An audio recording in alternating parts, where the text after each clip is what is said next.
আসসালামু আলাইকুম। ওয়ালাইকুম সালাম। তোমাকে কি কি পড়া দিছি সব মনে আছে? হ্যাঁ, আমার মনে আছে। আমার মনে থাকবে। আর আপনি তো স্যার, এটাও আমার মনে আছে। ঠিক আছে, ধন্যবাদ তোমাকে। দেখি,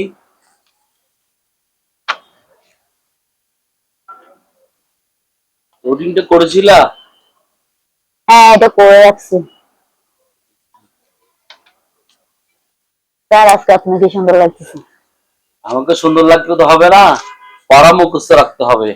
কেন জানি আপনাকে দেখলে আমার পড়া সবগুলো মুখস্থ হয়ে যায়। সব পড়া মুখস্থ হয়ে গেলে তুমি পরীক্ষা কিভাবে দিবে? পরীক্ষাতে আপনার চেহারা দেখলেই হবে, সব পড়া হয়ে যাবে। কি বলো? এসব বলবে না। ঠিক মতো পড়ালেখা করবা, বুঝছো? কথা বললে হবে না, বুঝছো? ঠিক মতো পড়ালেখা করবা মনোযোগ সহকারে, তাহলে পরীক্ষা পাস হবা। তাহলে তোমার পরীক্ষা যদি পাস হও, তোমার আম্মু আব্বু আমাকে দেখতে পারবে ঠিক মতন। আমার বেতন। আসসালামু আলাইকুম। ওয়ালাইকুম আসসালাম। স্যার, আপনি এত দেরি করে আসলেন কেন? আর একটু তাড়াতাড়ি আসতে পারলেন না? আসলে আমার অনেক জায়গায় টিউশনি করতে হয়, তো টিউশনি করে চলতে হয়, সেজন্য ওখানে একটু দেরি হয়ে গেছে। ও, আয়, যা স্যারের জন্য একটু চা নিয়ে আয়। আমি ততক্ষণ একটু স্যারের সাথে কথা বলি। আচ্ছা, ঠিক আছে।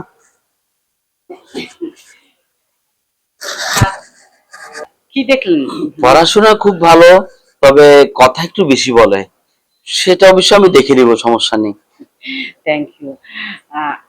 আসলে বলছেন কি স্যার, আপনি একটু মনোযোগ দিয়ে আমার মেয়েটাকে একটু দেখবেন। তবে জি আমার মেয়ের মুখে আপনার অনেক প্রশংসা আমি শুনেছি। জি জি। আপনি দেখতে অনেক সুন্দর, অনেক ভালো। সেটা আমি কিছুক্ষণ আগেও শুনেছি, কার মুখে? আপনার মেয়ের মুখে। ও ও আচ্ছা আচ্ছা। আমার মেয়ে বলে ফেলেছে? হ্যাঁ, আমার নাকি অনেক সুন্দর লাগছে, স্মার্ট লাগছে, সেটা বলছে। আসলে আপনি সত্যি স্মার্ট। স্যার, আসলে বলছিলাম কি, আমার মেয়ের বাবা দেশের বাইরে থাকে তো, জি। আম, তাই এ মাসের ইয়েটা পাঠাতে পারি, আপনার বেতনটা দিতে একটু দেরি হচ্ছে আর কি। আর আহ, বলছিলাম কি, এগুলো আসলে আমি টিউশনি করে চলি তো, আর পড়ালেখার খরচটা ওখান থেকে চলতে হয়। না যদি স্যার, টেনশন করতে হবে না। আমি আমি আসলে ভাবছিলাম কি, আপনাকে স্পেশাল ভাবে একটু একদিন দাওয়াত করব। আর প্রাইভেটলি আপনার সাথে কিছু কথা আছে আমার। প্রাইভেটলি। হ্যাঁ, আর আপনার বেতনের নিয়ে কোনো চিন্তা করতে হবে না। আমি আপনাকে বেতন বাড়িয়ে দিব স্যার। ধন্যবাদ, ধন্যবাদ, ধন্যবাদ আপনাদেরকে। আচ্ছা, ঠিক আছে, আমি কালকে আসবো, সমস্যা নেই। স্যার, বলছিলেন কি, আসার আগে 1 ঘন্টা আগে আসবেন। ও আচ্ছা, 1 ঘন্টা আগে আসতাম কেন? আজকে 1 ঘন্টা লেট করে এসেছি তাই?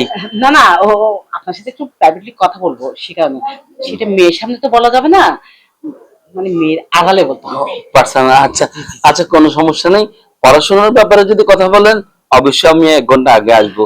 তাহলে আজকের মতন আমি উঠি। বলেন, হ্যাঁ, চা খেয়ে যাবেন তো? আমার মেয়ে চা আনতে গেল না। ও আচ্ছা, আচ্ছা ঠিক আছে, চা। কই?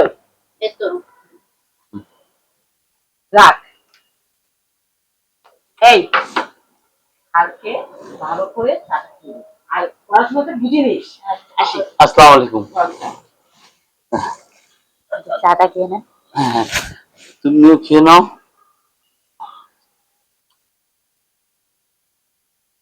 চাটা কি তুমি বানিয়েছো? হ্যাঁ স্যার, কেন ভালো হয় নাই? হ্যাঁ, ভালো হয়েছে, কিন্তু ভালোটা কোথায় যেন লুকিয়ে আছে, সেটা বলতে পারছি না। উম,